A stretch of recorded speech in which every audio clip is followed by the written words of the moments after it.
Yeah, before we bring in our guests here, guys, I want to remind everybody that I love sports. I love them so much I never want them to stop. But as everything winds down here in the summer and we get fewer games, the sports just aren't sporting like I want them to. However, FanDuel lets me keep the sports going whenever I want, wherever I want. All I have to do is open the app and dream up bets anytime I'm in the mood. And this summer, FanDuel is hooking up all their customers with a free boost or bonus daily. That's right. There's something for everyone every single day all summer long. All you got to do is head over to FanDuel.com/UCSS and start making the most out of your summer. FanDuel, the official sports betting partner of Major League Baseball. And with that, we are thrilled to welcome on the longest-tenured Brown. One of the best long snappers in the NFL. It is Charley Hughlett of the Cleveland Browns, who is joining us right before he, I guess, maybe he has reported to training camp already. But Charley, thank you so much for joining us today, man. How you doing? Great. Thanks for having me. Well, we are thrilled to have you. I got a ton of questions about A, the Browns camp, and C, long snapping. But we'll start with what's on the agenda for today, and that is veterans reporting to training camp. You've been with the team since 2014, Charley. Do you still get butterflies reporting for camp like it's the first day of school, or is this just second nature for you by this point? A little bit of business as usual. I mean, butterflies definitely come once we start getting into games a little bit, but especially early on in the season. But business as usual. It's just check in, sign on your forms and getting ready to go. Charley, you've been with the Browns for a few years now. You've experienced camp at the facility, and then last year they took it to Greenbrier. Which one did you like better? And do you think Greenbrier makes that big of a difference when you go off-site? I think I really liked going to the Greenbrier last year for the amount of time we did. I mean, we get away for about 8 or 9 days, and I think it's just really good for, camaraderie and chemistry and getting to know the guys. No matter how long you're with a team, there's always a couple new guys, a couple new faces. So just kind of getting that time to bond together, I think it's really valuable. Have you reported already, Charley? Are you in the facility as we're speaking right now? I am. I got in here a little early, so I got in a couple hours ago and kind of get it checked in, get a little lift in before we get going here in a few hours. How's the new weight room? Because that was something I know did not score high on the NFLPA report card last year. We saw some videos from Deshaun Watson's Instagram yesterday, and it looks spectacular. So I guess you're one of the first guys to test it out. How is it? It's got to be the best in the league, I'd imagine. It's incredible. A lot of state-of-the-art stuff in there. They've really invested well in there, and I mean, for the last couple of years, we've kind of been in the indoor. With the COVID protocols, they've been making some changes. So this has been coming down the pipeline for a few years now, but it's definitely welcomed, and we're going to get a lot of great work in there. Charley, now I was a gunner in the NFL for a couple of years, and preseason was all the time for me to shine. But as I know, that during the preseason, there's a lot of vice that the gunners get, the two guys that they're trying to split, which means that it's your time to shine. Are you in shape and ready to go down there and make some tackles this year? Absolutely. That's my that's always the goal for me.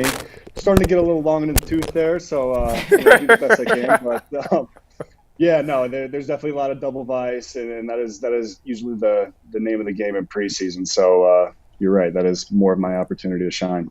Charley, we talked about it off the top of the show. Whether or not this particular training camp, getting ready for this particular season with all the circumstances surrounding this particular team, is the most anticipated Browns off-season training camp 2024 season since they moved back to Cleveland in '99. I'm curious, from the inside perspective, do you guys feel a little extra juice going into the season, knowing how talented this roster is, how close you guys were last year, Deshaun coming back from shoulder surgery and all that goes into that? Do you guys feel the extra juice too, or is that just something we on the outside looking in kind of make up to get us through the summer? I probably don't have the most exciting answer for you, but I would say we always have super high expectations. I mean, we definitely know we have a ton of talent and expectations are high, but inside the locker room, we try to, build our own expectations. And that's always the Super Bowl. That's always, winning the division. That's always the goal. So from that aspect, I would say, it's kind of business as usual, but, we know what the expectations are and we know what we have the ability to do for sure. Charley, I said earlier, I think long snapper is the best job in football. If you're good at it, you can do it 10, 12, 13 years. There's a great need for it. You don't have to be this massive monster like Myles Garrett with just God reached down and gave him these incredible DNA genes. You can be a normal guy and work in the NFL for 12 years. How did you get into this? And am I right that what's a better job, long snapper or backup quarterback? Well, backups, they make a little more money, but they've got to know a lot more of the playbook. I would say I've been blessed to be with one team for going on 10 years now, and that's excellent for me and my family. Sure. I don't know that backups have that. Typically they don't get to stay with one team quite that long, but so I'd say there's pluses and minuses there. How I got into long snapping, I did it in high school. I was a tight end. I played a little center in high school and was a walk-on at UCF. And our snapper, my freshman year, quit. I think he got in an argument with the coach or something.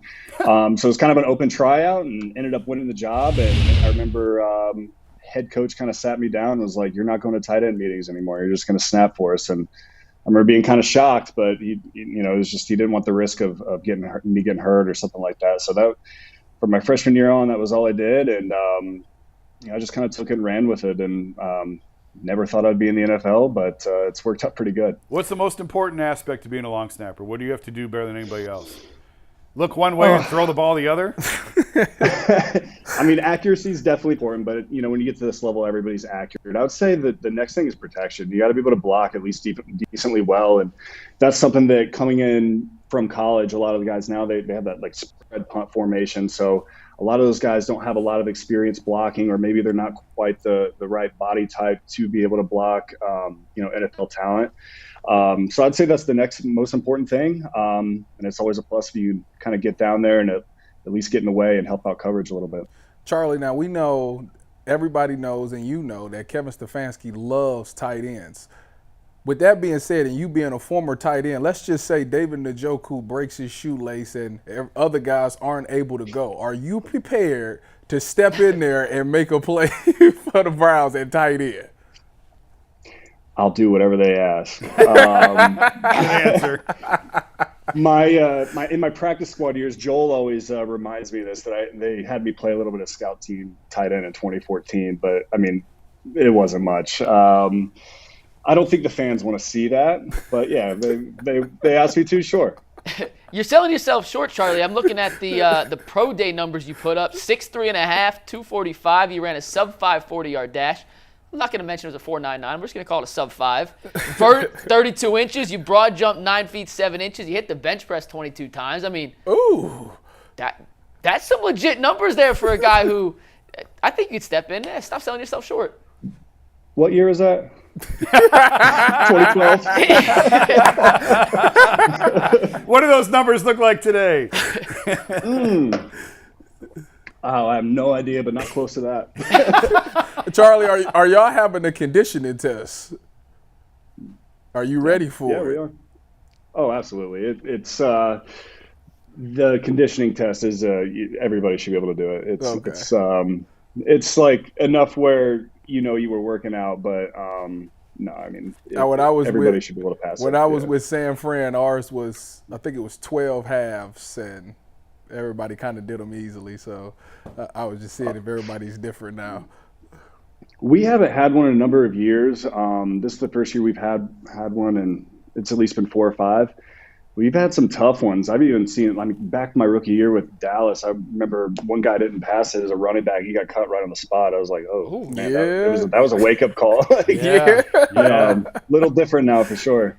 Charlie, Dustin Hopkins just signed a massive extension here to stay in Cleveland, and I have a 2-part question.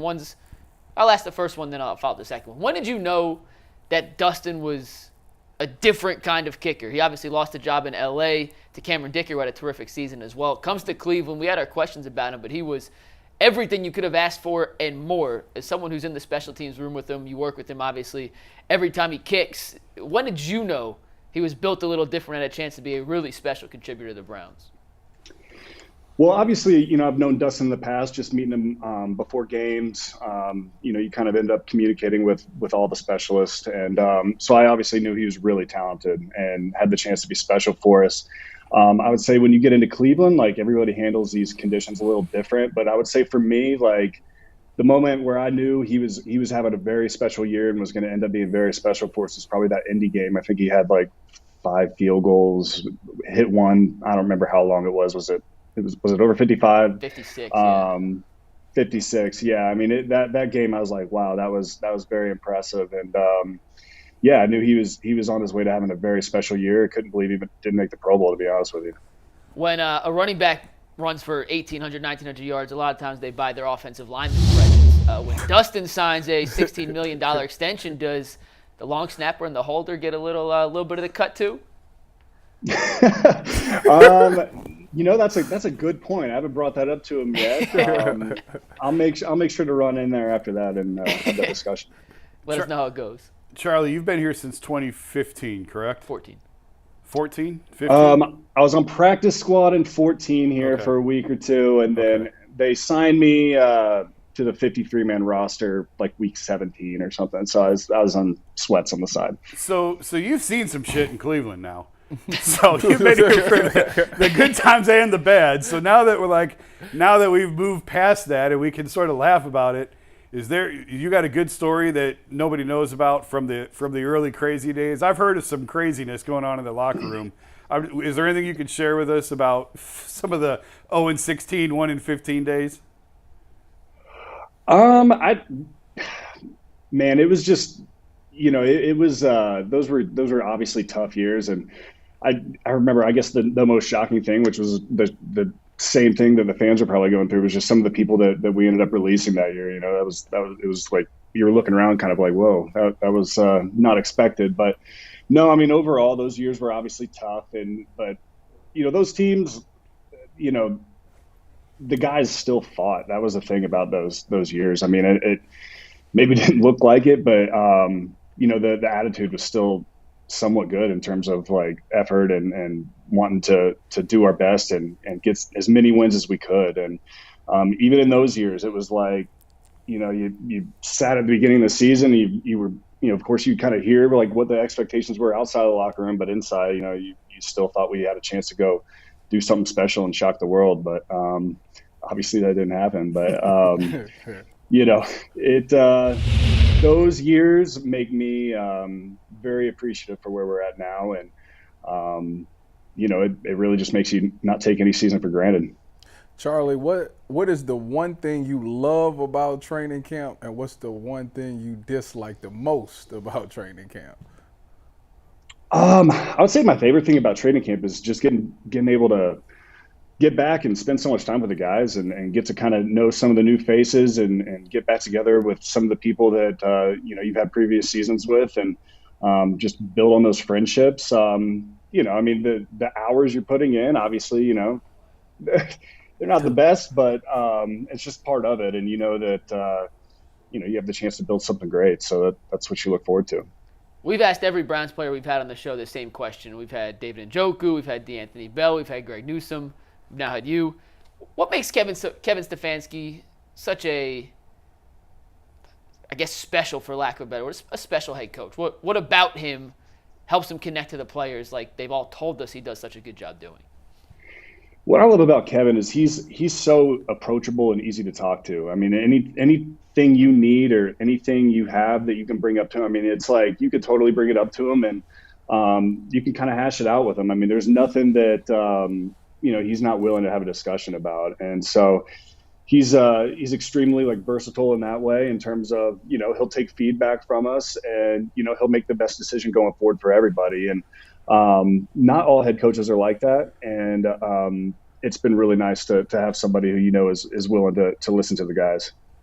Charlie, it came out today that the Players Union and the league have started discussions on an 18-game season. I think it was inevitable. We knew it was going to head here. Just your thoughts on being a player. What do you think about 18 games? And if this is going to be bargained now during the current CBA, what would you like to see the players get back in return for adding an 18th game? Well, to my knowledge, I don't know how far those discussions are going. I think they might be like preliminary at this point, but we have a long season as it is. As far as what we would need back and to get there, I can't even really speculate on that right now. I mean, that's a kind of discussion we'll have to have as a union. Yeah. But we would definitely have to somehow figure out a way to mitigate risk to injury and stuff like that. I mean, it's just a long year already. So however they hash that out, and if there's a formal offer on the table, I'm sure we'll vote on it and see where it goes from there. Charlie, now that Deshaun missed probably the second half of the season, he's going to be back this year. How excited are you, and how excited is that locker room to have number 4 back as the quarterback this season? Oh, I mean, you can't even really put it into words. I mean, he's our leader. We go as he goes, and we all know how talented and special he is. So to see him and really build off of some of the things he was doing last year, we know the sky's the limit when he's at his best. So very excited. We'll get you out of here on these last 2 quick ones. Charlie, thank you again so much for joining us today on the Ultimate Cleveland Sports Show. First, what are you doing on the sidelines when you're not long snapping? Are you a sitter, a stander? Are you looking at film? What goes on in your mind, and what are you doing between the instances you're on the field? All the above. Sometimes I'm sitting. Sometimes I'm standing screaming. A lot of the times I'm kind of, like if we just came off of a punt or something, I'm looking at the pictures, figuring out what they're doing and just communicating with the guys. On punt team, it's a lot of defensive players, so sometimes it's a little difficult because they're out on the field, whenever I have the off time. But once we get back on offense, I'm warming up with Corey and Dustin and making sure we're ready to go. But, yeah, a little bit all of the above, really. And last but not least, the NFL has implemented these new kickoff rules. I'm not sure how much you guys have gone over it already throughout minicamp and such, but put on your creative hat here. Let's just have a little fun. If you could put any 2 players on the Browns back there to return kicks in this new format, who would you most want to see get the opportunity to do so this upcoming season? Man, who wouldn't want to see Nick Chubb back there when he's all healthy and ready to go? Why not Miles? Let's see what Miles can do returning some kicks. I would hate to be a defensive back or a gunner trying to bring down Myles Garrett on the outside. Charlie, thank you so much for joining us. Best of luck in training camp in this upcoming season. You guys start at the Greenbrier, then kick off the season in September. Thank you again. And that is Charley Hughlett, the longest-tenured Brown, making his UCSS debut today. Thanks, Charlie. Thank you, Charlie. Thanks for having me, guys.